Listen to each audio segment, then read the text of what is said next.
What begins as a quiet morning in the park takes an unexpected turn when two officers confront a young woman. Tensions rise, and the situation spirals out of control until an unexpected hero steps in. Watch until the end to see how justice is served. If you enjoyed this story, don't forget to like, share, and subscribe for more powerful tales. Your support helps us bring you more impactful content. John Cena sat on a wooden park bench, sipping his morning coffee while the crisp air of the day filled the surroundings. A folded newspaper rested on his lap as he enjoyed the stillness of the moment. The faint sounds of passing cars, chirping birds, and occasional laughter from a distant playground blended into the serene atmosphere. This was his time to relax, away from the bustling routines of his celebrity life. His tranquility was disrupted when his eyes caught sight of two police officers standing by their patrol car nearby. Their body language seemed tense as they exchanged glances and spoke in hushed tones. Following their line of sight, John noticed a young black woman walking confidently out of a high-end store, carrying a shopping bag. She wore casual clothes and held her head high, but something about her composure seemed to catch the officer's attention. The older officer, a tall man with sharp features and a stern demeanor, muttered something to his younger partner. They both nodded, their expressions hardening as they started moving toward the woman. John, now curious, put his newspaper aside and watched closely. "Hey, come over here," the older officer barked loudly, his voice cutting through the quiet of the park. The woman froze in her tracks and turned to face them. Her expression showed confusion, but she maintained her composure as they approached her. "Is something wrong?" she asked, her voice steady but with a hint of unease. "Show us what's in your bag," the younger officer demanded, stepping closer. He was shorter than his partner, with a face that betrayed a mix of nervousness and eagerness to assert his authority. The woman frowned, clutching the bag tighter to her side. "Why? What's this about?" she asked, glancing between the two officers. "What difference does it make?" the older officer snapped, his tone condescending. "You're talking to law enforcement. Just do as you're told." She met his glare with a determined look of her own. "You have no right to search me without cause," she said firmly, refusing to back down. The younger officer scoffed and shook his head. "We've got cause," he said. "You just came out of an expensive store. We've got every reason to believe you could have stolen something." The woman straightened her back and looked him in the eye. "That's ridiculous," she said. "You don't have any proof, and I haven't done anything wrong." The older officer's patience wore thin. He stepped closer, towering over her as his voice grew harsher. "Look, either you show us what's in that bag, or you'll regret it," he threatened, his hand hovering near his holster as a silent warning. "I haven't stolen anything," she replied, her voice unwavering. "You can't treat me like this without evidence." At that, the older officer's temper snapped. He lunged forward and snatched the bag from her grasp, ignoring her protests. He shook it roughly, spilling its contents onto the concrete sidewalk. A phone, a wallet, and neatly folded clothing tumbled out.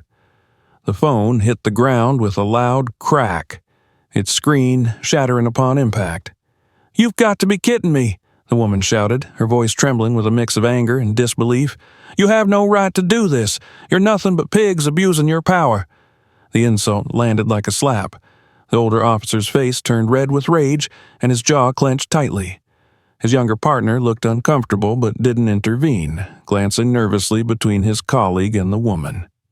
"On your knees," the older officer barked, his voice sharp and commanding. "No," she said defiantly, standing her ground.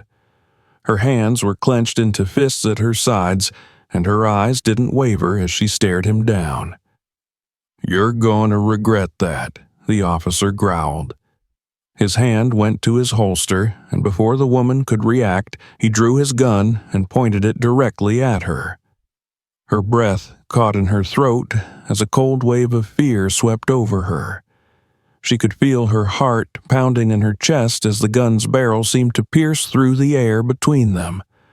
"Where's your bravery now, huh?" the officer sneered, his voice dripping with malice. The woman's hands trembled as she slowly lowered herself onto her knees, her mind racing. She knew she had no choice but to comply, but even in this vulnerable position, she refused to let go of her dignity. "Now apologize," the officer demanded, his gun still trained on her. "For what?"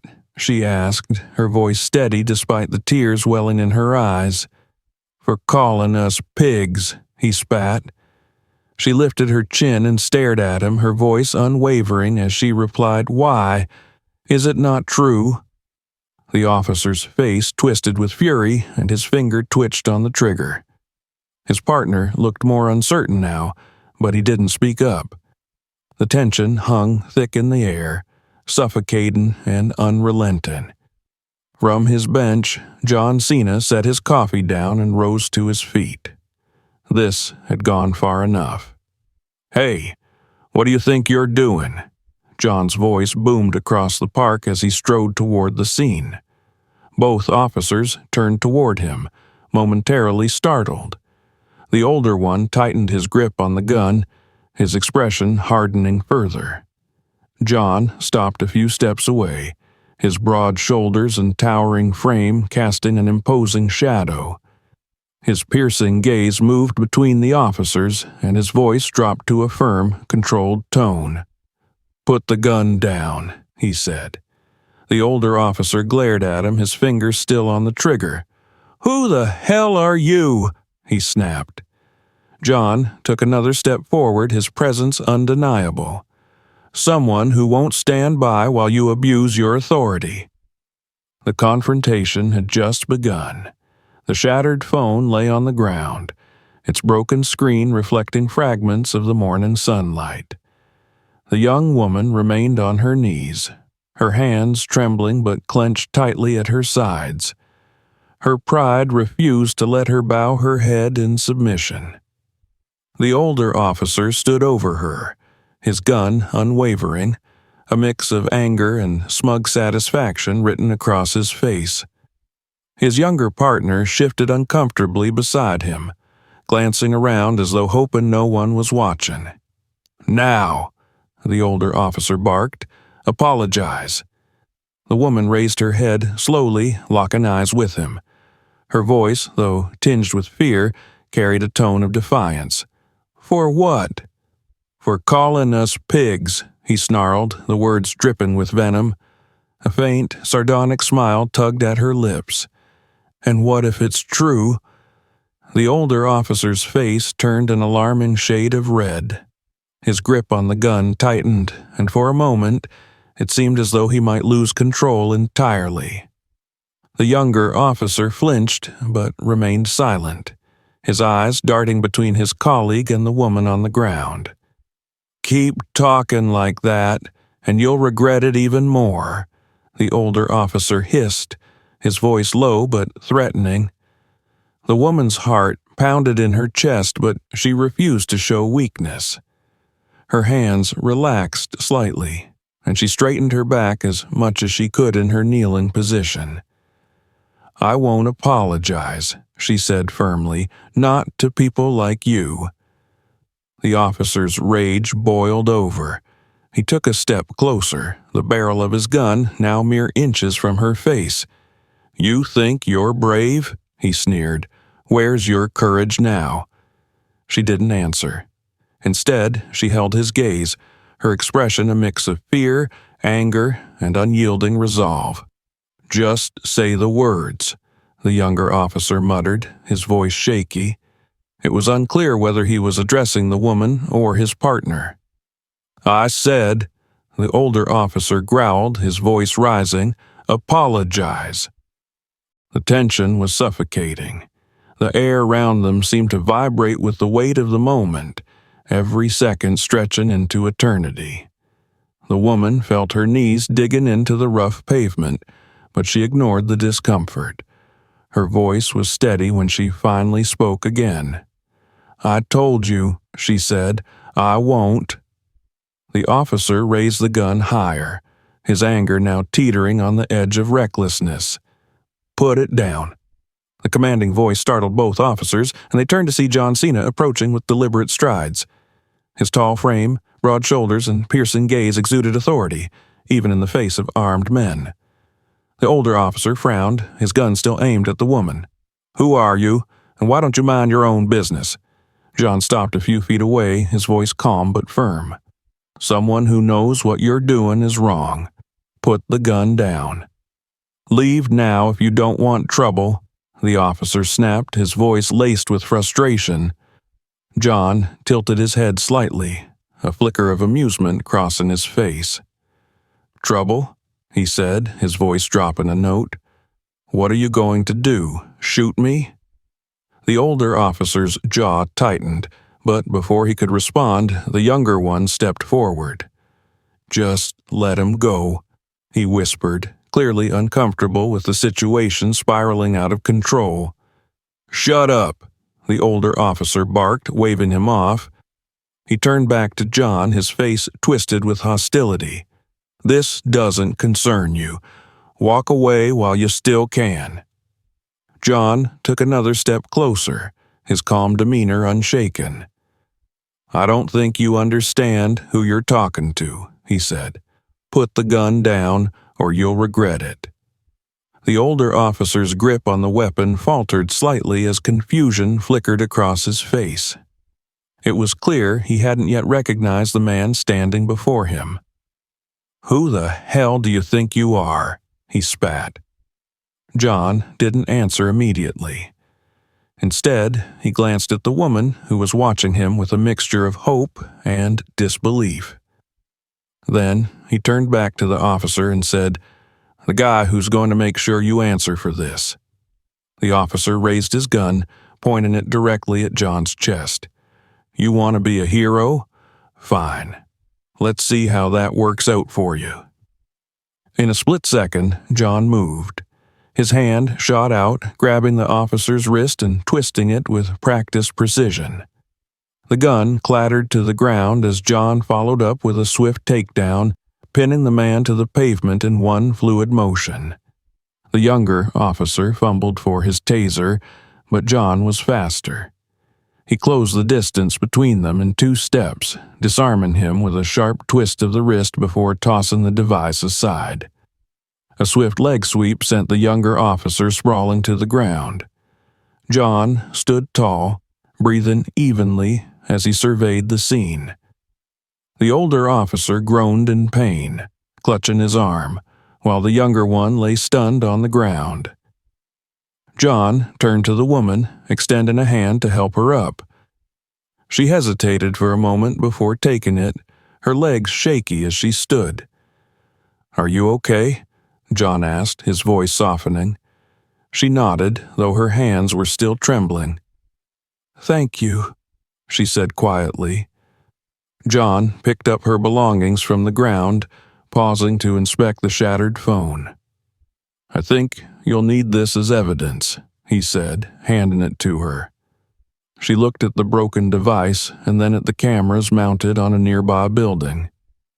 "Those cameras saw everything," she said, her voice gaining strength. "They did," John agreed, "and now so did I." The officers groaned as they began to stir, but John shot them a warning look that kept them in place. He turned back to the woman. "This isn't over," he said. "Make sure they're held accountable." Her eyes met his, and for the first time that day, she felt a glimmer of hope. The older officer groaned as he attempted to sit up, clutching his arm where John had pinned him moments ago. His younger partner lay sprawled on the pavement, still dazed from the swift takedown. The woman stood close to John, her trembling hands clutching the remains of her broken phone. Her knees still ached from kneeling on the hard pavement, but the presence of John Cena gave her a sense of security she hadn't felt just moments earlier. She glanced at the officers on the ground, their authority now reduced to nothing more than humiliation. John stood tall, his broad shoulders casting a shadow over the disheveled officers. His calm but commanding voice broke the silence. What you just did to her, everything you did, was abuse of power. You crossed every line and you'll pay for it. His piercing gaze shifted to the older officer whose face was still red with anger. Drawing your gun on an unarmed civilian? Threatening her life because she refused to submit to your bullying? That's not law enforcement. That's cowardice. The older officer gritted his teeth, attempting to regain some semblance of control. You don't know who you're messing with, he growled. John took a slow, deliberate step forward, towering over him. You don't know who you're messing with, he replied, his voice like steel. The younger officer began to stir, scrambling to his feet and reaching instinctively for his taser, only to realize it was still on the ground, out of reach. John turned to him, his expression firm but not aggressive. Think carefully before you make your next move, John warned. The younger officer froze, his hands hovering in the air. The woman found her voice, her anger overcoming her fear. You broke my phone. You humiliated me. You put a gun in my face and tried to force me to apologize for telling the truth, she said, her voice growing stronger with every word. Even after everything, I won't apologize to people like you. John nodded slightly, a hint of approval in his eyes as he glanced at her. You don't owe them anything, he said. The older officer, still seething, struggled to his feet, glaring at John. You think you've won something here? He spat. You think anyone's going to care about her word against ours? John's lips curled into a small, knowing smile. He pointed towards the nearby building. I'm not the only one who saw what happened, he said. There are cameras all around here. Everything you did is recorded, and I guarantee it's not going to look good for you. The officers exchanged uneasy glances, their bravado cracking under the weight of John's words. The older one, though still defiant, looked toward the cameras as if realizing for the first time that his actions had consequences. This isn't over, the older officer muttered, his voice faltering. John took another step closer, his imposing presence silencing the man. Oh, it's over for you, he said, but for her, this is just the beginning. He gestured toward the woman who stood tall despite the ordeal she had endured. You tried to break her, but she's stronger than you ever will be. And now, she has the truth on her side. The younger officer finally spoke, his voice shaking. We didn't mean for it to go this far, he said, his gaze dropping to the ground. John's eyes narrowed. You didn't mean for it to go this far, he repeated, his tone cutting through the air. You stood there and watched while your partner drew his gun on an innocent woman. You let it happen. You're just as guilty. The younger officer's shoulders slumped as he looked away, unable to meet John's gaze. John turned back to the woman, his voice softening. Are you okay? He asked. She nodded, though her hands still trembled. I think so, she said. Thank you. I don't know what would have happened if you hadn't been here. You don't have to thank me, John replied. What matters is that you stood up for yourself. That takes real courage. He bent down, picking up the broken pieces of her phone and handing them to her. This might be damaged, but those cameras have everything you need to prove what happened, he said. She looked at the phone and then at the cameras, a determined expression settling on her face. They'll hear about this, she said. I'll make sure of it. John nodded. Good. And if you need help, I'll be here. The officers remained silent, their earlier arrogance replaced by a palpable sense of dread. John stepped back, his gaze lingering on them for a moment before he turned to the woman. "Let's get you somewhere safe," he said. As they walked away, the weight of the moment hung heavy in the air. The officers were left standing by their patrol car, their authority stripped away by their own actions. The woman, though shaken, felt a renewed sense of strength as she walked beside John. For the first time that day, she believed justice was within reach. The morning sunlight spilled across the park, casting long shadows as the patrol car remained parked in the same spot, its blue and red lights still off. The officers stood in awkward silence, their once confident demeanor shattered by the events that had just transpired. John Cena and the young woman walked toward the nearest bench, where she could finally sit and steady herself after the traumatic encounter. Her steps were slow, deliberate, as if every moment since the confrontation still weighed heavily on her shoulders. She sat down on the bench, her broken phone resting in her lap. John remained standing, keeping an eye on the officers in the distance. His broad frame and commanding presence seemed to act as a shield between her and any further trouble. She let out a shaky breath, her voice barely above a whisper when she finally spoke. "I didn't think they would actually do it. I thought they were just trying to scare me." John turned toward her, his expression softening. "That's how it starts," he said. "They use fear to take control, but you didn't let them win." She nodded, though her hands still trembled as she clutched the pieces of her shattered phone. "It felt like they had all the power," she said. "For a moment, I thought I would have to give in just to make it stop.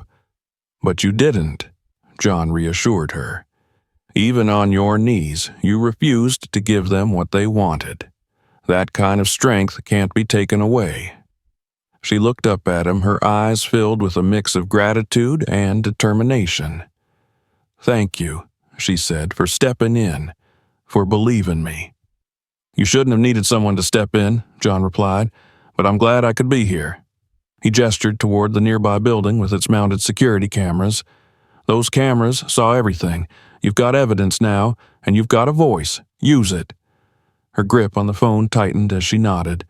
"I will," she said. "They're not getting away with this." The sound of approaching footsteps drew their attention. A man in a suit, clearly a senior officer, approached the scene. His face was set in a grim expression as he surveyed the aftermath.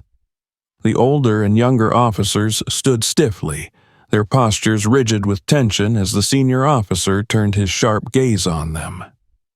"What the hell happened here?" the senior officer demanded, his voice low but cutting. The older officer began to speak, his tone defensive. "Sir, we were handling a situation—" "Handling?" the senior officer interrupted, his eyes narrowing. "I just saw the footage from the cameras. That wasn't handling a situation. That was an abuse of power."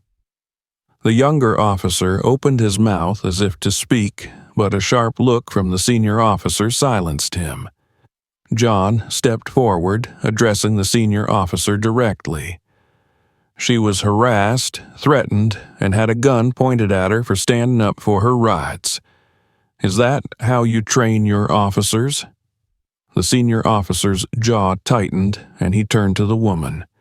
"Ma'am," he said, his tone softening, "I want to personally apologize for what you've been through. This kind of behavior has no place in our department."